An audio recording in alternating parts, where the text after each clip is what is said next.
মহা ধুমধামে পালন করা হলো শাকিব খানের জন্মদিন। শাকিব খান নিজেও ভাবতে পারে নাই এমন করে পালন করা হবে তার জন্মদিন। শাকিব খানের এমন জন্মদিন ও সাফল্য দেখে অবাক হয়েছেন শাকিবের মা। শাকিবের মা কান্না বিজড়িত কণ্ঠে বলেন, বাবা, তোমার সাফল্য দেখে আমার খুব ভালো লাগছে। শাকিবের মাকে প্রশ্ন করা হলে আব্রাহামকে নিয়ে কি ভাবছেন, উত্তরে বলেন, আব্রাহাম আমার নাতি, ওকে আমরা সবাই খুব ভালোবাসি। বড় হয়ে যেন ও ওর বাবার মতো নামকরা কিছু একটা হতে পারে। আব্রাহামের জন্য সবাই দোয়া করবেন। অপুর বিষয়ে প্রশ্ন করা হলে কৌশলে এড়িয়ে যান শাকিবের মা।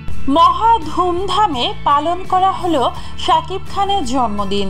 শাকিব খান নিজেও ভাবতে পারে নাই এমন করে পালন করা হবে তার জন্মদিন। শাকিব খানের এমন